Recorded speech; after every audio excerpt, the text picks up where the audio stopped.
نحمدہ و نصلی علی رسولہ الکریم اما بعد فاعوذ باللہ من الشیطان الرجیم بسم اللہ الرحمن الرحیم رب اشرح لی صدری ویسر لی امری واحلل عقدۃ من لسانی یفقہوا قولی۔ السلام علیکم ورحمۃ اللہ وبرکاتہ۔ صراط مستقیم میں آپ سب کو خوش آمدید۔ پچھلے سبق میں ہم جنگ بدر کا ذکر پڑھے تھے، جبکہ اللہ تعالیٰ فرماتے ہیں کہ آپ کا پروردگار آپ کو یعنی نبی پاک صلی اللہ علیہ وسلم کو آپ کے گھر سے جنگ بدر کے موقع پر حق کام کے لیے نکال لایا تھا، حالانکہ مومنوں کا ایک گروہ اس بات کو پسند نہیں کرتا تھا۔ وہ آپ سے حق کے بارے میں جھگڑا کرتے تھے، حالانکہ حق ظاہر ہو چکا تھا۔ ان کا یہ حال تھا جیسے وہ موت کی طرف آنکے جا رہے ہیں اور وہ موت کو آنکھوں سے دیکھ رہے ہیں۔ اور جب اللہ نے تم سے وعدہ کیا تھا کہ دونوں گروہوں میں سے ایک تمہارا ہوگا، اور تم یہ چاہتے تھے کہ غیر مسلح گروہ تمہارے ہاتھ لگ جائے، جبکہ اللہ تعالیٰ یہ چاہتا تھا کہ اپنے ارشادات سے حق کو حق کر کے دکھائے اور کافروں کی جڑ کاٹ دے، تاکہ اللہ حق کو حق کر کے دکھائے اور باطل کو مٹا دے، خواہ یہ بات مجرموں کو کتنی ہی ناگوار کیوں نہ ہو۔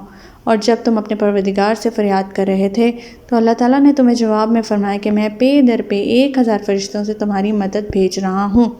اللہ تعالیٰ فرماتے ہیں کہ یہ بات اللہ نے تمہیں صرف اس لیے بتا دی کہ تم خوش ہو جاؤ اور تمہارے دل مطمئن ہو جائیں، ورنہ مدد تو جب بھی ہو اللہ ہی کی طرف سے ہوتی ہے، یقیناً اللہ بڑا زبردست اور حکمت والا ہے۔ ہمارا آج کا سبق آیت نمبر 11 سے لے کر آیت نمبر 15 تک ہے، تو آج کا سبق شروع کرتے ہیں۔ بسم اللہ الرحمن الرحیم۔ اذ یغشکم النعاس امنة منہ وینزل علیکم من السماء ماء لیطہرکم بہ ویذہب عنکم رجز الشیطان ولیربط علی قلوبکم ویثبت بہ الاقدام۔ اور وہ وقت بھی یاد کرو جب اللہ نے اپنی طرف سے تمہارا خوف دور کرنے کے لیے تم پر غنودگی طاری کر دی اور آسمان سے تم پر بارش برساتی تاکہ تمہیں پاک کر دے اور شیطان کی ڈالی ہوئی نجاست تم سے دور کر دے اور تمہارے دلوں کو مضبوط کر دے اور تمہارے قدم جما دے۔ شیطان کی ڈالی ہوئی نجاست کیا تھی؟ شیطان کی ڈالی ہوئی نجاست یہی تھی کہ وہ ڈرا رہا تھا کہ کتنا بڑا لشکر ہے، تم لوگ تعداد میں کتنے کم ہو، اور مومنوں کو ایسے لگ رہا تھا جیسے وہ موت کی طرف آنکے جا رہے ہیں۔ اللہ تعالیٰ اپنا فضل یاد دلاتے ہوئے یہاں فرماتے ہیں کہ اللہ تعالیٰ نے ان شیطان کے جو وسوسے ہیں ان سے نجات دلانے کے لیے تم پر غنودگی طاری کر دی اور تم پر آسمان سے بارش برسا دی تاکہ تمہیں پاک کر دے اور تمہارے دلوں کو مضبوط کر دے اور تمہارے قدم جما دے۔ آیت نمبر 12۔ اذ یوحی ربک الی الملائکۃ انی معکم فثبتوا الذین آمنوا سألقی فی قلوب الذین کفروا الرعب فاضربوا فوق الأعناق واضربوا منہم کل بنان۔ جب آپ کا پروردگار فرشتوں کو حکم دے رہا تھا میں تمہارے ساتھ ہوں، لہٰذا مسلمانوں کے قدم جمائے رکھو، میں ابھی کافروں کے دل میں رعب ڈالوں گا، پس تم ان کی گردنوں اور ہر جوڑ پر ضربیں لگاؤ۔ اب یہاں پر قدرتی اسباب جو پیدا ہوئے جو بالآخر مسلمانوں کی فتح کا سبب بنے، وہ 4 اسباب تھے۔ اس جنگ میں اللہ تعالیٰ نے مسلمانوں کی 4 طرح سے مدد فرمائی تھی، اور اس ذکر سے اس کی طرف بھی اشارہ کرنا مقصود ہے کہ جب اس جنگ میں فتح کے قدرتی اسباب کا بہت زیادہ عمل دخل ہے تو پھر تم مال غنیمت پر تنازع اور قبضہ کیسے کر سکتے ہو؟ یہ تو محض اللہ کی مدد ہے جو تمہیں میسر آئی ہے، لہٰذا یہ مال اللہ اور اس کے رسول کا ہی ہونا چاہیے۔ اللہ کا رسول جسے چاہے جیسے چاہے اسے تقسیم کرے۔ اب ہوا یہ تھا کہ میدان بدر میں مسلمانوں کے پہنچنے سے پہلے کافر پہنچ گئے، ایک پکی زمین پر اپنا پڑاؤ ڈال چکے تھے، اور جو جگہ مسلمانوں کو پڑاؤ کے لیے میسر آئی تھی وہ ریتلی تھی، بلندی پر واقع تھی، اور وہاں پانی نام کو بھی نہیں تھا، اس کے بجائے گرد و غبار اڑا تھا۔ مسلمانوں کو ایک تو پیاس نے ستایا ہوا تھا، دوسرے وضو اور طہارت کے بھی مسائل تھے، تیسرے سامنے کافروں کے مسلح لشکر دیکھ کر سخت گھبراہٹ ہو رہی تھی، اور شیطان طرح طرح کے انہیں وسوسے بھی ڈال رہا تھا۔ شیطان یہ کہہ رہا تھا کہ تمہیں تو خوراک اور درکنار پانی پینے کو میسر نہیں، بھلا تم اتنے بڑے لشکر کا مقابلہ کیسے کر سکو گے؟ اب اس حال میں اللہ کی مدد یوں ہوئی کہ مسلمانوں کے شامل حال اللہ تعالیٰ نے رات کو زوردار بارش کر دی۔ اس بارش سے 3 فائدے ہوئے۔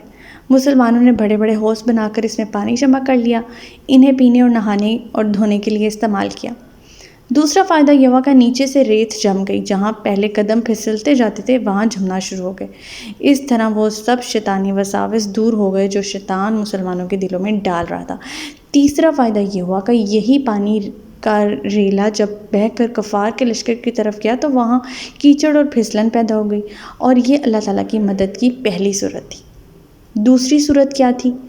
پہلی صورت تو یہ بارش تھی جس کے 3 فائدے ہوئے۔ دوسری صورت یہ تھی کہ غنودگی طاری کر دی اللہ تعالیٰ نے، جس کا اثر یہ ہوا کہ ایک تو بدن کی تھکاوٹ دور ہو گئی، دوسرا کافروں کی جو ہیبت ذہنوں پر سوار تھی وہ دور ہو گئی، تازہ دم ہو گئے، تازہ دماغ ہونے کی وجہ سے ان میں چستی پیدا ہو گئی۔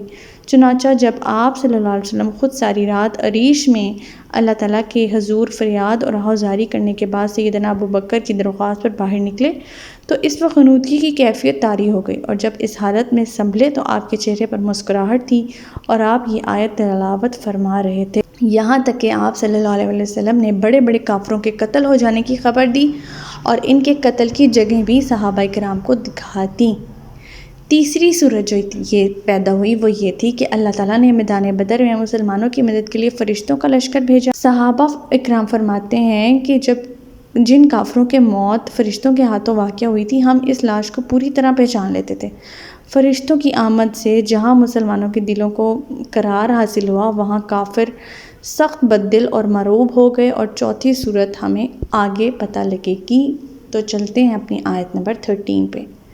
ذَلِكَ بِأَنَّهُمْ شَاقُّوا اللَّهَ وَرَسُولَهُ وَمَن يُشَاقِقِ اللَّهَ وَرَسُولَهُ فَإِنَّ اللَّهَ شَدِيدُ الْعِقَابِ، یہ اس لیے تھا کہ انہوں نے اللہ اور اس کے رسول کی مخالفت کی تھی۔ جو اللہ اور اس کے رسول کی مخالفت کرے تو اللہ تعالیٰ ایسے لوگوں کو سخت سزا دینے والا ہے۔ سیدنا عبداللہ بن مسعود کہتے ہیں کہ ایک دفعہ آپ صلی اللہ علیہ وسلم خانہ کعبہ کے پاس نماز پڑھے تھے اور ابو جہل اور اس کے ساتھی وہاں بیٹھے ہوئے تھے۔ وہ آپس میں کہنے لگے، تم میں سے کون جانتا ہے اور فلاں لوگوں نے جو اونٹنی کا اس کی بچے دانی لا کر محمد جب سجدہ کرے تو اس کی پیٹھ پر رکھ دیتا ہے۔ یہ سن کر ان کا بدبخت ترین عقبہ بن ابی معیط اٹھا اور بچہ دانی لا کر اٹھا لایا اور دیکھتا رہا۔ جب آپ صلی اللہ علیہ وسلم سجدے میں گئے تو بچہ دانی آپ کے دونوں کندھوں کے درمیان پیٹھ پر رکھ دی۔ میں خود یہ دیکھ رہا تھا لیکن کچھ نہ کر سکتا تھا۔ کاش اس دن میرا کچھ زور ہوتا۔ کافر ہنستے اور ایک دوسرے پر گرے پڑتے تھے۔ آپ سجدے میں ہی پڑے رہے اور سر نہیں اٹھا سکتے تھے، حتیٰ کہ آپ کی بیٹی فاطمہ آئیں اور بچہ دانی کو پیٹھ سے اٹھا کر پرے پھینکا۔ تب آپ صلی اللہ علیہ وسلم نے سر اٹھایا اور دعا کی، یا اللہ قریش سے نمٹ لے۔ آپ نے یہ الفاظ 3 بار دہرائے۔ جب آپ یہ بد دعا کر رہے تھے تو کافروں پر گراں گزرا، کیونکہ وہ سمجھتے تھے کہ اس شہر میں دعا قبول ہوتی ہے۔ پھر آپ صلی اللہ علیہ وسلم نے نام لے کر بد دعا کی، یا اللہ ابو جہل سے نمٹ لے، یا اللہ عتبہ بن ربیعہ، شیبہ بن ربیعہ، ولید بن عتبہ، امیہ بن خلف اور عقبہ بن ابی معیط سے سمجھ لے۔ اور عمرو بن میمون نے 7ویں شخص یعنی عمارہ بن ولید کا نام بھی لیا جو کہ ہمیں یاد نہیں۔ ابن مسعود کہتے ہیں، اس ذات کی قسم جس کے ہاتھ میں میری جان ہے، جن لوگوں کا نام آپ نے لے کر بد دعا کی تھی، میں نے دیکھا کہ ان سب کی لاشیں بدر کے کنویں میں پھینکی گئیں، اور یہ بخاری کی حدیث ہے۔ آیت نمبر 14، ذَلِكُمْ فَذُوقُوهُ وَأَنَّ لِلْكَافِرِينَ عَذَابَ النَّارِ، اور کافروں سے فرمائے یہ عذاب تو اب چکھو، اور اس کے علاوہ کافروں کو دوزخ کا عذاب ہوگا، یعنی یہ عذاب تو ابھی تمہیں دنیا میں مل رہا ہے، آخرت کے عذاب کے لیے بھی تیار رہو جس میں تمہیں دوزخ کا عذاب ہوگا۔ آیت نمبر 15، یا ایھا الذین آمنوا اذا لقیتم الذین کفروا زحفا فلا تولوہم الادبار، اے ایمان والو جب میدان جنگ میں تمہاری کافروں سے مدبھیڑ ہو تو کبھی پیٹھ نہ پھیرنا۔ یہاں پر ایک جنگی ہدایت اللہ تعالیٰ مسلمانوں کو دے رہے ہیں۔ تو ہمارا آج کا سبق یہیں تک تھا۔ اللہ تعالیٰ سے دعا ہے کہ اللہ تعالیٰ قرآن پاک کے احکامات پر ہمیں عمل پیرا ہونے کی توفیق عطا فرمائے۔ اللہ پاک ہمیں ہدایت دے کہ جس کے بعد گمراہی نہ ہو۔